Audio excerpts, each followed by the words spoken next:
Hello दोस्तों, स्वागत है आप सभी को हमारे यूट्यूब चैनल पे। यदि आप भी इंटरमीडिएट बोर्ड परीक्षा 2026 देने वाले हैं तो आपके लिए वीडियो बहुत ही महत्वपूर्ण होगा, क्योंकि आज के इस वीडियो में होम साइंस यानी गृह विज्ञान के 10 सब्जेक्टिव क्वेश्चन पे चर्चा करेंगे, 2 मार्क्स वाले पे। तो इसलिए आप लोग इस वीडियो को ध्यानपूर्वक देखेंगे। पिछले वीडियो में हमने आप सभी को याद होगा, यदि आप पिछले वीडियो देखे होंगे तो 1 से 10 तक सब्जेक्टिव क्वेश्चन बढ़ाया था, और मैंने पिछले वीडियो में ही वादा किया था कि आने वाले हम 7 से 8 वीडियो या 10 वीडियो देंगे, जिसमें प्रत्येक वीडियो में 10 प्रश्न पढ़ाएंगे, जो कि काफ़ी वीवीआई क्वेश्चन होगा आपके एग्जाम के लिए। ठीक है, तो चलिए आज का ये हमारा दूसरा सेट हो जाएगा, और दूसरा सेट में आज हम 11 नंबर क्वेश्चन से क्लास को स्टार्ट करेंगे। ठीक है, क्लास देखिए 11 नंबर क्वेश्चन है, 2 मार्क्स में।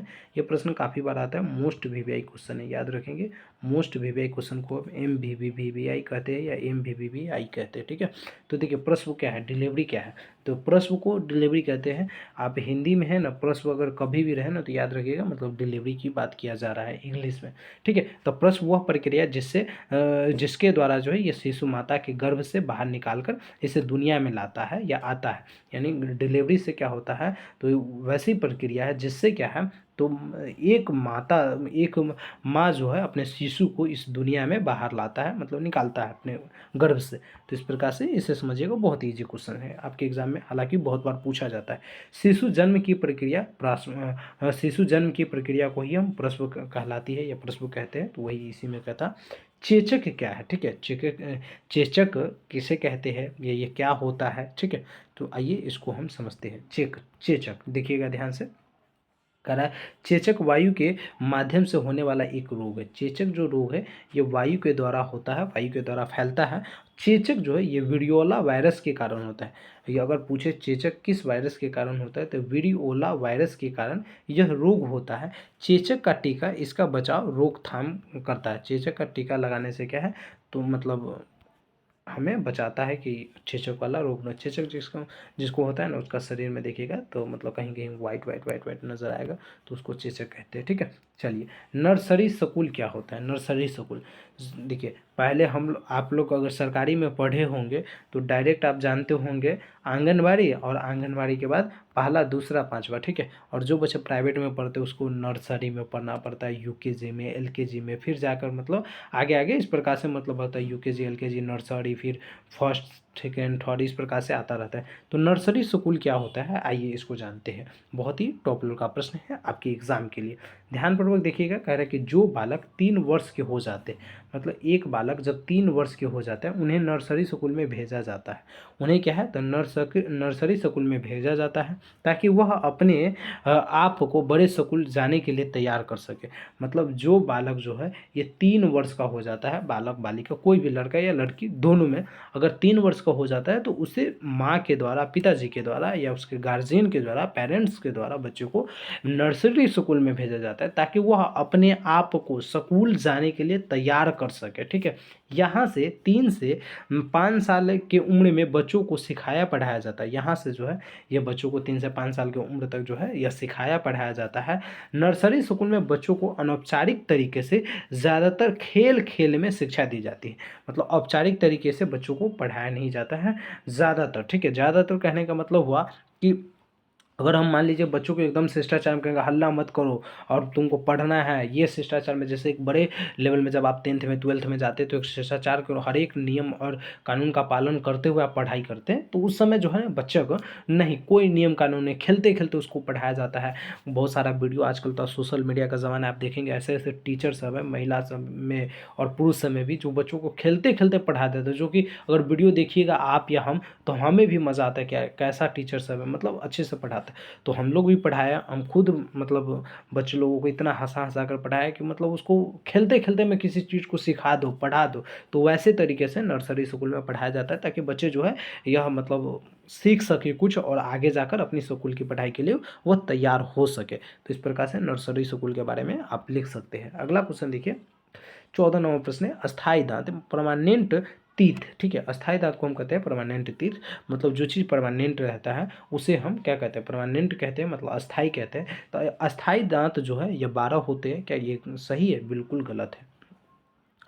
अस्थाई दांत जो है ये 32 होते हैं, यहाँ पे टाइपिंग मिस्टेक है। अस्थाई दांत जो है ये 32 होते हैं, और अस्थाई दांत जो है ये 5 से 6 साल में टूटने लगते हैं। ये इनकी जगह अस्थाई दांत लेते हैं। मतलब अस्थाई दांतों की संख्या अगर पूछे तो आप लोग याद रखोगे 20, और अस्थाई दांतों की संख्या 20, जो कि 5 से 6 साल में बच्चों में, मतलब 6 महीने के बाद तो लगभग आता है, ठीक है। और उसके बाद मतलब वो 5 से 6 साल में धीरे धीरे सारा दांत टूटने लगता है, और उसके बाद जो दांत बच्चे में आता है उसी को हम अस्थाई दांत कहते हैं। और अस्थाई दांतों की संख्या कितनी है, तो 32 से याद रखोगे, ठीक है। सिराई वेम किसे कहते हैं, तो यहाँ पे देखिए सिराई वेम क्या है, तो शरीर के विभिन्न भागों में रक्त को हृदय की ओर लाने वाली रक्त वाहिनी सिराई कहलाती है। क्या है, तो शरीर के विभिन्न भागों में रक्त को हृदय की ओर जो लाता है, शरीर के विभिन्न भागों से रक्त को हृदय की ओर लाता है, ताकि हृदय जो है ये रक्त को साफ कर सके, फिर उसे शरीर के अन्य अन्य भागों में भेजे, उसी को हम क्या कहते हैं, तो रक्तवाही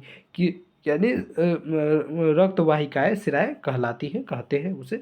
तो आप सिराए के इस प्रकार से याद रखेंगे, ठीक है। चलिए, अतिसार क्या है, अतिसार क्या है, आइए इसको समझते हैं। ये क्वेश्चन आपके लिए बहुत ही विवेक क्वेश्चन है। आप जब क्वेश्चन बैंक मतलब PYQ उल्टा कर देखेंगे तो यह प्रश्न काफ़ी बार पूछा गया कि अतिसार से आप क्या समझते हैं, ठीक है। तो देखिएगा, अतिसार जब बच्चा को दूध हजम नहीं कर पाता है तो उसके पेट में दर्द होता है। अतिसार में क्या है, तो बच्चा जब है मतलब दूध हजम नहीं कर पाएगा, माँ का दूध लेगा पिएगा तो वह हजम नहीं कर पाएगा, तो उल्टी कर देगा, या उसके पेट में दर्द होगा, या दस्त प्रारंभ हो जाएगा। साथ ही उसके पेट में दर्द के साथ साथ पेट फूल जाना, पेट एवं पैरों में ऐंठन भी होने लगता है। मतलब बच्चों को अन्य अन्य प्रकार की कठिनाइयाँ होने लगता है। वह बार बार टांगों को पेट की ओर मोड़ता है, जिससे अतिसार कहते हैं। मतलब अगर एक बच्चे में अतिसार की बीमारी जब होगा तब वो क्या करेगा, उसको मतलब माँ का दूध जो है या किसी का दूध जो है ये पच नहीं रहा है, मतलब बच्चा उस दूध को अपने शरीर के अंदर सही से ले नहीं पा रहा, पचा नहीं पा रहा, इसलिए क्या है, उसे दस्त आएगा, मतलब उल्टी आएगा, ठीक है। और इसके साथ साथ उसके पेट में दर्द होगा, बच्चा जो है अपना पैर को मतलब पेट की ओर ऐंठेगा और मतलब चलाएगा, मतलब कूद फान के तरीके से करेगा। तो मतलब आप समझ जाइए कि बच्चों को अतिसार बीमारी हो गई है। वह बार बार टंगों को पैर को, जिससे अतिसार कहते हैं, वह दूध पीने वाले बोतल या निप्पल के ठीक से सफाई नहीं होने के कारण, तथा माँ के भोजन में गड़बड़ी या बदलाव, अधिक मिर्च या मसालेदार भोजन के कारण उत्पन्न होता है। अब यह क्यों उत्पन्न होता है, अतिसार जो बीमारी है ये क्यों उत्पन्न होता है, तो अगर आप मान लीजिए बच्चों को बोतल के माध्यम से पिलाते, तो या तो वो बोतल साफ़ नहीं है, या तो आप उसे लंबे समय तक साफ़ नहीं कर रहे अच्छे से, ठीक है, सर्फ से, साबुन से, जो भी चीज़ के माध्यम से किसी तरीके से आप उसे अच्छे से साफ़ नहीं कर रहे, तो उससे भी अतिसार बीमारी फैल सकती है। या आजकल निप्पल आता है, ठीक है, बोतल में लगा दो और उससे मतलब दूध बच्चा पीता है, तो उस निप्पल में भी बीमारी हो जाता है। हम देखते हैं कि महिलाओं में, लड़कियों में क्या है, तो एक निप्पल खरीद के लाया और उसी से बहुत सारा, अगर बच्चा सही से उसको काट उट न करे, और बच्चा काट रहा है तो बहुत अच्छा है, नहीं काट रहा तो बस उसी से मतलब 2 महीना 4 महीना पिलाता रहेगा, जबकि एक निप्पल 10 रुपया, 15 रुपया, 20 रुपया में देता है, इससे ज़्यादा तो नहीं देता है। तो एक माँ को जो है ये निप्पल पे पैसे खर्च करनी चाहिए। यदि बोतल वाला दूध पिला रहा है तो हर 15 दिन पे, 20 दिन पे आप चेंज कर दिया कीजिए, बेहतर रहता है, ठीक है, तो निप्पल से। और इसके साथ साथ जो है, माँ अगर गड़बड़ भोजन खाता है, अधिक मिर्च खा रहा है, मसालेदार पदार्थ वाला कोई भी चीज़ खा रहा है, तो इससे भी बच्चा में अतिसार की बीमारी फैल सकती है। तो इस प्रकार से आप लोग इस प्रश्न को याद रखोगे। 17वां प्रश्न ये कह रहा है कि पूर्व प्रसव देखभाल, पूर्व प्रसव देखभाल से आप क्या समझते हैं। पूर्व प्रसव देखभाल मतलब देखिएगा ध्यान से, करें कि गर्भावस्था के समय माँ के गर्भ में पल रहे भ्रूण की रक्षा एवं गर्भवती की देखभाल करना बहुत ज़रूरी होता है। मतलब गर्भावस्था में तो जब एक महिला गर्भ में है तो उस समय क्या है, तो माँ के गर्भ में पल रहे भ्रूण, मतलब जो बच्चा पल रहा है, शिशु पल रहा है, उसके देख रेख के साथ गर्भवती की भी देखभाल करना बहुत ज़रूरी होता है। इसमें माँ एवं उसके पेट में पल रहे बच्चों की स्वास्थ्य की देखभाल करना, डॉक्टरी परामर्श लेना, भोजन का ख्याल रखना, विश्राम एवं निद्रा का ख्याल रखना, व्यायाम का, वस्त्र, व्यक्तिगत स्वच्छता तथा मानसिक स्वास्थ्य की देखभाल आती है। तो ये जो है यह पूर्व प्रसव देखभाल के अंतर्गत आप इसे शामिल कर सकते हैं। मतलब जब एक महिला भी मतलब बच्चों को जन्म नहीं दिया, डिलीवरी नहीं किया है, तब तक उसे किन किन बातों का ख्याल रखना चाहिए, तो मतलब खुद का देख रेख करना, गर्भनाल का देख रेख करना, तथा डॉक्टर से परामर्श बार बार ले लेना, विश्राम एवं निद्रा का ख्याल रखना, मानसिक स्वास्थ्य का ख्याल रखना, तो ये सब एक महिला कर सकती है। आगे बढ़िएगा तो यहाँ पे देखिएगा टेटनस से आप क्या समझते हैं। टेटनस, टेटनस क्या है? तो टेटनस एक खास प्रकार के जीवाणु बेलिसल्म टेटनस क्लोस्ट्रिडियम टेटनाइट के शरीर में प्रवेश करने से हो जाता है।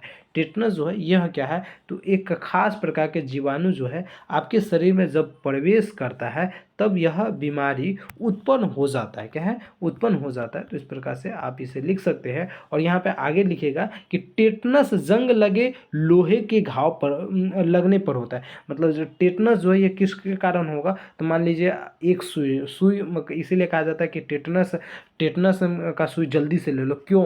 क्योंकि मान लीजिए अगर आपको कोई भी चीज़ जैसे चुभ गया, ठीक है, चुभ गया तो उसमें क्या है, तो या तो अगर लोहा में जंग लगा है तो इससे क्या होगा, तो टेटनस की बीमारी जो है जल्दी फैल जाएगा आपके शरीर में, ठीक है। तो इसलिए कहा जाता है कि फ़ौरन अगर कोई भी चीज़ हल रहा है उसमें मतलब लोहा में जंग था, जैसे मतलब अगर आप एक ही सुई को बार बार ले रहे हैं, और डॉक्टर जो है आप देखिएगा अगर आपको भर दिन में 2 सुई पड़ रहा है तो डॉक्टर एक ही रेंज को है ना बार बार 2 मरतबा आपके शरीर में नहीं देगा। क्यों नहीं देगा? क्योंकि उसको पता है इससे टेटनस की बीमारी फैल सकता है। एक बीमारी तो इसको पहले से और एक और बीमारी फैल सकता है, इसलिए वो अलग अलग सुई का उपयोग करते हैं ताकि टेटनस ना फैले, क्योंकि उसमें जंग ना हो। क्योंकि लोहे में जंग लगा रहता है और वो आपके शरीर में कहीं पे हल रहा है, चुभ रहा है, तो इससे टेटनस की बीमारी फैलता है। इस रोग में पेशियों से ऐंठन, जबड़े जकड़ना, पीठ तन जाना, शरीर ऐंठन करना, धनुष के आकार का हो जाना, ये सब जो है ये इसके कारण टेटनस के कारण होता है। आगे बढ़िए और जल को परिभाषित कीजिए। जल से आप क्या समझते हैं? तो जल वह साफ, तरल और रंगहीन, स्वादहीन और गंधहीन होता है। जल क्या है? तो जल एक तरल, साफ, रंगहीन, स्वादहीन, गंधहीन होता है और यह ऑक्सीजन और हाइड्रोजन के संयोग से बनता है। इसका रासायनिक संकेत मतलब रासायनिक सूत्र जो है H2 है। और प्रकृति में जल 3 रूप में मिलता है, ठोस, द्रव और गैस। प्राकृतिक में जो है ये जल कितने रूप में मिलता है? तो 3 रूप में मिलता है, ठोस रूप में भी मिलता है, द्रव्य रूप में भी और गैस रूप में भी हमें जल मिलता है। तो इस प्रकार से आप इसे समझिए। चलिए इस वीडियो का लास्ट क्वेश्चन है मासिक धर्म, ठीक है। मासिक धर्म से आप क्या समझते हैं, आइए इसको समझते हैं और उसके बाद 21 नंबर का क्वेश्चन अगले वीडियो में करेंगे। मासिक धर्म, कह रहा मासिक धर्म लड़कियां स्त्रियों में हर महीने योनि से होने वाले लाल रंग के स्राव को कहते हैं। मतलब मासिक धर्म किसे कहेंगे? तो लड़कियां तथा स्त्रियां मतलब महिलाओं के हर महीने योनि से जो लाल रंग का स्राव होता है, बहाव होता है, निकलता है, उसी को हम क्या कहेंगे? मासिक धर्म कहेंगे। और यह जो है ये 10 से 15 साल की आयु में लड़की के अंडा से हर महीने एक विकसित अंडा उत्पन्न करना शुरू करता है और यह अंडा डिंबवाहिनी नली द्वारा गर्भाशय में पहुंचता है। यदि इस डिंब का पुरुष के शुक्राणु से, मतलब एक अंडा का निर्माण महिला कर रही है और इसका मतलब कर रहे हैं नहीं, इस अंडा का डिंबवाहिनी नली द्वारा गर्भाशय में पहुंचता है और यदि इस डिंब का पुरुष के शुक्राणु से सम्मिलित न हो तो अगर मतलब जो क्या कहते हैं लड़की के अंदर अंडा जो है डिंबवाहिनी के अंदर जो उत्पन्न हो रहा है और यह पुरुष के शुक्राणु से सम्मिलन न हो, मतलब आपस में मेल न हो, मतलब संयोजन की क्रिया न हो, ठीक है, तो ये क्या हो जाएगा? जो योनि से निष्कासित हो जाता है। अगर श्राव न होता है तो योनि से निष्कासित हो जाए और श्राव होता है तो अगर गर्भ में ठहर गया तो ये क्या है? मतलब मासिक धर्म बंद हो जाता है। तो यही मतलब ये जो बंद हो जाना। और इसके बाद कहता है इसी श्राव को मासिक धर्म या रोज धर्म या माहवारी कहते हैं। यह महीने में एक बार आता है, यह महीने में एक बार आता है। तो आप मासिक धर्म के बारे में इस प्रकार से लिख सकते हो, अपने भी भाषा अपने भी शब्दों में लिख सकता है। ऐसा नहीं कि मैं जो पढ़ा रहा हूँ वही 100% सही। आपको मैंने समझा दिया, पढ़ा दिया, आप अपने शब्दों में अगर एग्जाम में जाकर लिख दीजिएगा मासिक धर्म का प्रश्न है तो लिख सकते हैं कि मासिक धर्म लड़कियां स्त्रियों में हर महीने योनि से होने वाला मतलब श्राव, रक्त श्राव को हम मासिक धर्म कहते हैं। और यह जो है यह 10 से 15 साल के आयु में शुरू होता है तथा यह एक समय के बाद जो है यह खत्म हो जाता है 40 से 50 के उम्र में। तो इस प्रकार से भी आप अपने शब्दों में आंसर लिख सकते हैं। तो आज की इस वीडियो को हम यहीं तक रखते हैं, फिर अगले क्लास में मिलेंगे जहाँ पे हम 21 नंबर से क्वेश्चन को स्टार्ट करेंगे। उम्मीद करते हैं आपको यह सेशन जो है यह अच्छा लग रहा होगा, समझ में भी अगर आ रहा होगा। आप लोग यदि हमारे साथ अभी तक नहीं जुड़े हैं, नोट्स नहीं लिए हैं, तो इस नंबर को नोट कर लीजिए और इस नंबर पर कॉन्टेक्ट करके आप हमसे नोट्स प्राप्त कर सकते हैं। इसके साथ साथ आप को व्हाट्सअप तथा टेलीग्राम चैनल का जो लिंक है ये नीचे डिस्क्रिप्शन में मिल जाएगा। हर हाल में डिस्क्रिप्शन को ओपन कीजिए और व्हाट्सअप टेलीग्राम चैनल को फॉलो कर लीजिए ताकि पल पल का अपडेट भी मिले और क्लास का नोटिफिकेशन भी मिले, PDF सब कुछ मिले। मिलते हैं अगले वीडियो में, जब तक के लिए जय हिंद जय Bharat. Thank you so much.